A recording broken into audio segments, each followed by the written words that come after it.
क्या वाकई में जंग बंदी होने जा रही है ईरान, अमेरिका और इसराइल के दरमियान? पाकिस्तान के अंदर फॉरेन डेलीगेट्स आ रहे हैं और बहुत जल्द ही फायर बंदी भी हो जाएगी। ईरान की जानिब से एक अनऑफिशियली एक डेलीगेशन और जो कि एक अच्छा जिसे कहते हैं तगड़ा डेलीगेशन वो भेजा गया इस्लामाबाद। 4 से 5 जगहें जो है वो प्रपोज की गई इनिशियली, जिसमें दोहा था, मस्कत था ओमान का जो कैपिटल है, फिर काहिरा जो मिस्र का कैपिटल है, और इस्लामाबाद। पाकिस्तान वो वाहिद स्पीकर था जिसने कहा कि जी हम एक फ्रेमवर्क फॉर सीज फायर लेके आए। इजरायली मीडिया से लीक आने का मकसद ये था कि इसको स्कैटल किया जाए। ईरानियों की ये डिमांड है कि कोई कॉन्स्टिट्यूशनल पोजीशन के ऑफिस वाला शख्स जो है वो उसको ढूंढ जाए। बिस्मिल्लाहिर्रहमानिर्रहीम। अस्सलाम वालेकुम नाज़रीन, कैपिटल टीवी से मैं हूं अदील सरफराज और मेरे साथ मौजूद हैं senior journalist correspondent foreign office Anas Malik साहब। नाज़रीन, आज के इस व्लॉग के अंदर हम अनस मलिक से जानेंगे इस वक्त जो खित्ते की मौजूदा सूरत हाल है और इस सूरत हाल में पाकिस्तान का जो किरदार उभर कर सामने आया है। एज अ फैसिलिटेटर अब पाकिस्तान को देखा जा रहा है, दुनिया भर में इसकी पजीराई भी हो रही है। इवन दो अमरीकी सदर ने भी गुज़िश्ता रोज़ वज़ीर-ए-आज़म शहबाज शरीफ साहब के एक ट्विटर पैगाम को रीपोस्ट किया है। तो ये क्या सूरत हाल है? क्या वाकई में जंग बंदी होने जा रही है ईरान, अमेरिका और इसराइल के दरमियान, या आगे कुछ और भी हो सकता है? इंडिया के हवाले से भी अनस मलिक से जानेंगे। अनस साहब, पहले तो बहुत बहुत शुक्रिया आपका। बताइएगा क्या देख रहे हैं? हम सुन रहे थे कि डेलीगेशंस आ रहे हैं पाकिस्तान के अंदर, फॉरेन डेलीगेट्स आ रहे हैं और बहुत जल्द ही फायर बंदी भी हो जाएगी, जंग बंदी हो जाएगी और पाकिस्तान का इसमें बड़ा कलीदी किरदार है। कैसे देख रहे हैं पाकिस्तान के किरदार को? पहले बताइएगा यहाँ पर। बहुत बहुत शुक्रिया अजील साहब for having me on the show. देखें, थोड़ा बहुत बल्कि बहुत ज़्यादा पस मंज़र है और मैं इसलिए कॉन्टेक्चुअलाइज कर सकता हूँ।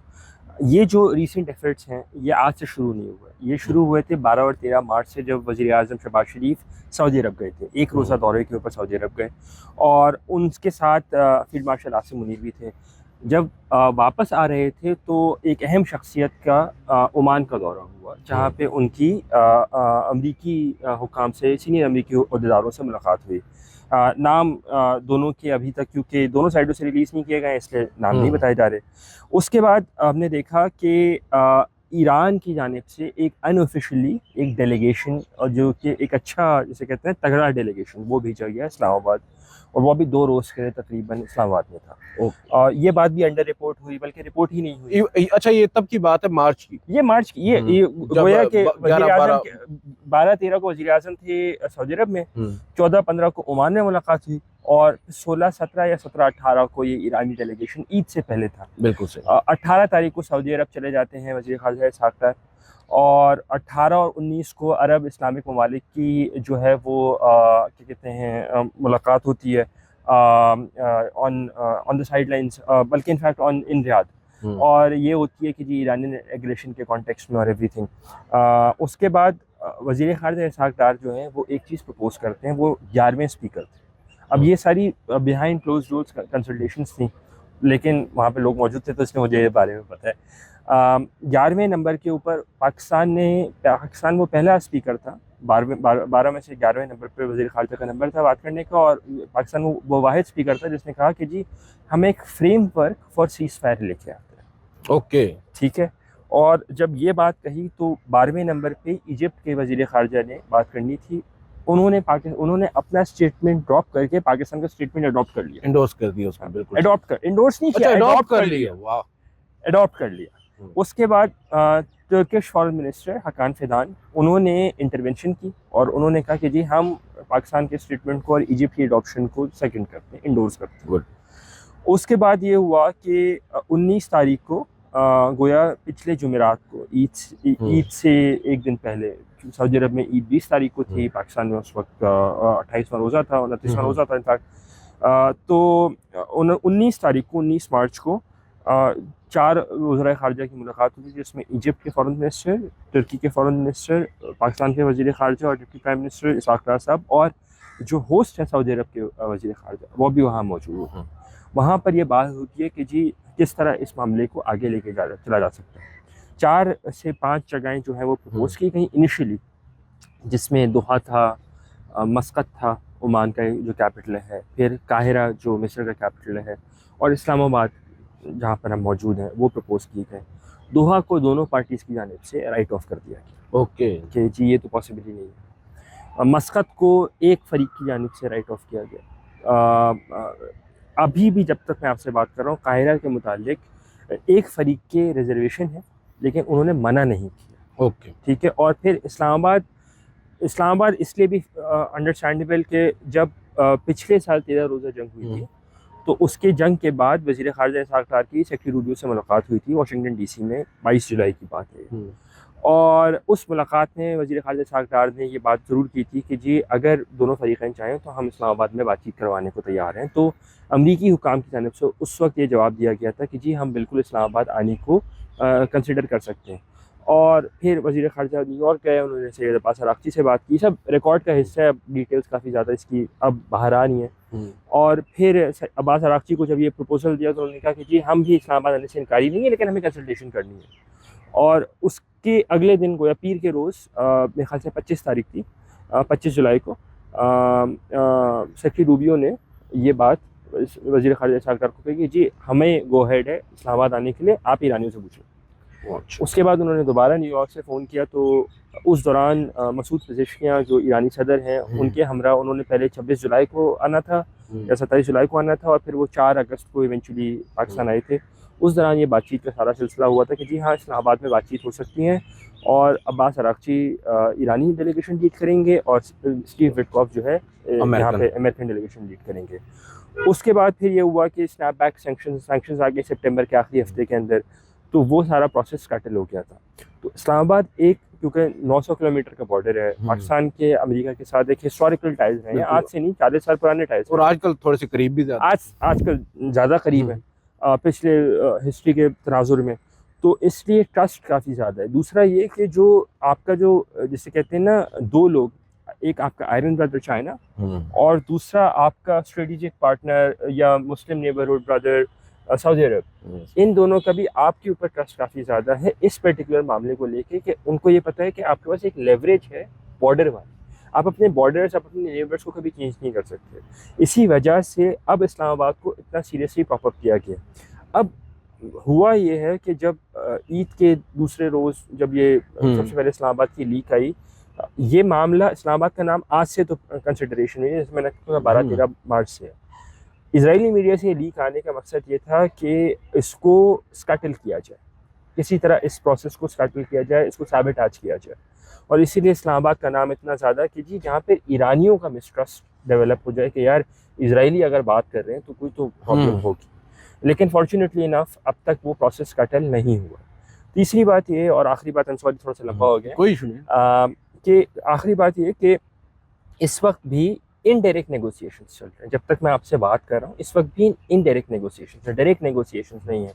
वज़ीर ख़ारिजा और फील्ड मार्शल अपने चैनल्स के ज़रिए बात कर रहे हैं, टर्की अपने चैनल्स के ज़रिए बात कर रहे हैं, इजिप्ट अपने चैनल्स के ज़रिए बात कर रहे हैं, और सब अपने अपने हिस्से की बातें कर रहे हैं। और राइटिंग में मतलब ये मैसेजेस के ज़रिए, और क्योंकि अब तो बिकॉज अलाइनमेंट इतनी अच्छी रही है इन सारे फॉरेन मिनिस्टर्स की, तो ये लिटरली व्हाट्सएप के ऊपर कनेक्टेड है।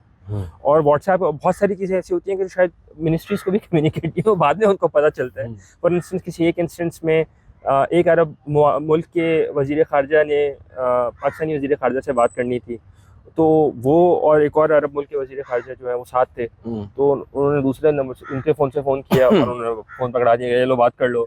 उनको फिर बाद में पता चला कि अच्छा जी प्रोटोकॉल्स पीछे रह गए सर। बिल्कुल। तो इसीलिए that's how it is moving. जो बात आपने कही डेलीगेशंस की, जब तक मैं आपसे बात कर रहा हूँ इस वक्त तक डेलीगेशंस नहीं आए। ओके। जब तक मैं आपसे बात कर रहा हूँ, लेकिन डेलीगेशंस को ना का आना रूल आउट नहीं किया जा सकता।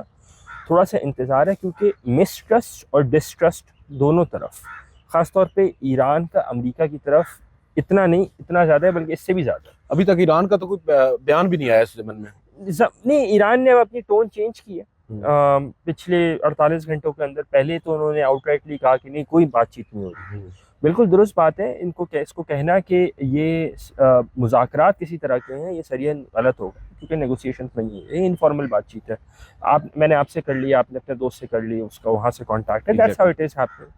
और दूसरी बात ये कि ईरान ने पहले कहा कि जी कोई बातचीत और कोई नेगोशिएशंस नहीं हो रहे, फिर उन्होंने कहा नहीं जी कोई डायरेक्ट और इनडायरेक्ट बातचीत नहीं हो रही, फिर उन्होंने तीसरा बयान दिया ये कुछ 4 घंटे के अंदर कि नहीं डायरेक्ट बातचीत नहीं हो रही। अब गुज़िश्ता रोज़ CNN के ऊपर उन्होंने एक्नॉलेज किया कि जी कम्युनिकेशन चल रहा है। अभी AP की स्टोरी थी कि जी 15 पॉइंटर्स जो है वो प्रपोज कर दिए गए हैं। तो कहीं ना कहीं तो बातचीत चल रही है, और यहाँ तक के कि मैकेनिज्म और टॉकिंग पॉइंट्स की हद तक जब बातचीत, तो ये एडवांस स्टेजेस के ऊपर बातचीत है। मसला ये है कि अमेरिका के ऊपर ओनस है कि वो अपनी सिंसेरिटी शो करेगा, ना कि ईरान के ऊपर ये ओनस है। क्यों? क्योंकि 2025 में जून में बातचीत का सिलसिला जारी था। स्टीव विटकॉफ और सैयद अब्बास अरागची जो हैं वो ओमान में बैठे हुए थे, और मुज़ाकरात का तीसरा राउंड था। 3 दिन बाद मुज़ाकरात होने थे और अमेरिका और इजराइल ने हमला कर दिया। 12 दिन की जंग लग गई, तो आपने मुज़ाकराती टेबल को तबाह कर दिया, ठीक है, ख़त्म कर दिया।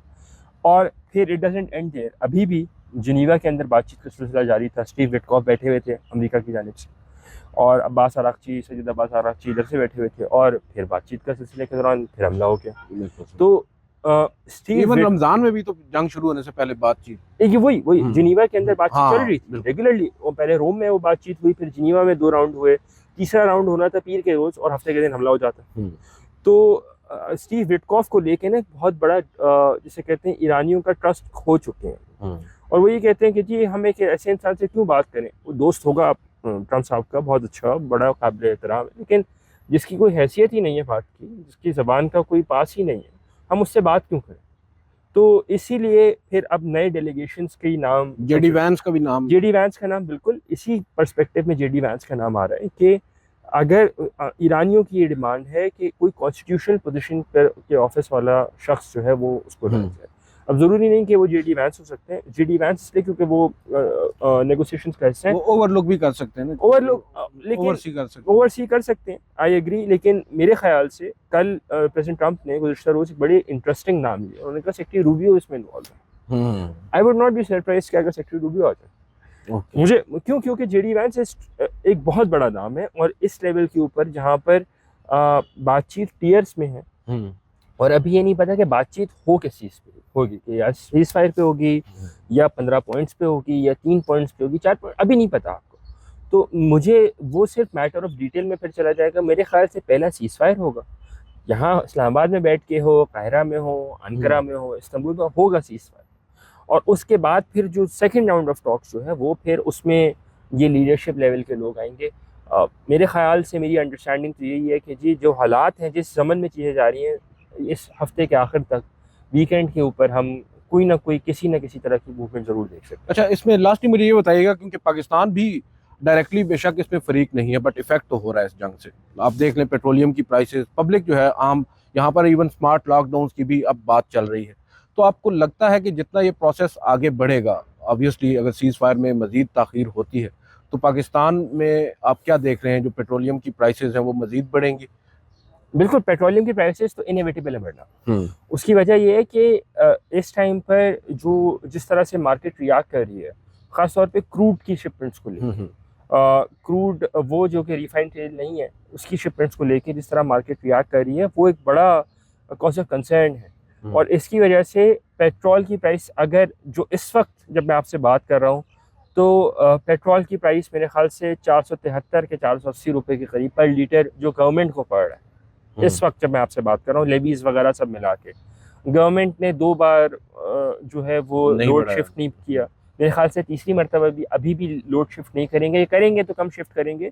उसकी वजह ये है कि ये कहेंगे कि जी हाई ऑक्टेन के ऊपर हमने लेवी बढ़ा दी है, तो वहाँ से थोड़े से पैसे आए हैं, तो इधर से इक्वेट कर रहे हैं, so on and so fourth. लेकिन पेट्रोल ना बढ़ना मेरे ख्याल say that is not an, eventually फिर जो बर्डन है वो गवर्नमेंट पे आएगा, गवर्नमेंट के साथ आवाम पर भी तो आएगा, लेकिन इनडायरेक्टली आएगा अगर आप नहीं भी बढ़ाएंगे। एग्जैक्टली।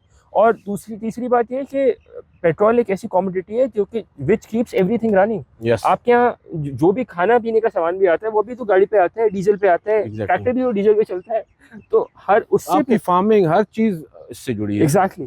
तो मेरे ख्याल से इनएविटेबल है। क्या रेट कितना बढ़ेगा वो फिर again it is a matter of detail. चलें, बहरहाल देखते हैं, लेट्स होप के सैनिटी प्रिवेल करे और ये जंग का माहौल ख़त्म हो। जो जंगबंदी है उसका बाकायदा तौर पर ऐलान अगर होता है और पाकिस्तान से अगर होता है तो पाकिस्तान के लिए बड़ी एक अच्छी चीज़ होगी। आज के लिए बहुत बहुत शुक्रिया अनस मलिक साहब। नाज़रीन, इतना ही इजाज़त दीजिए। अल्लाह हाफ़िज़।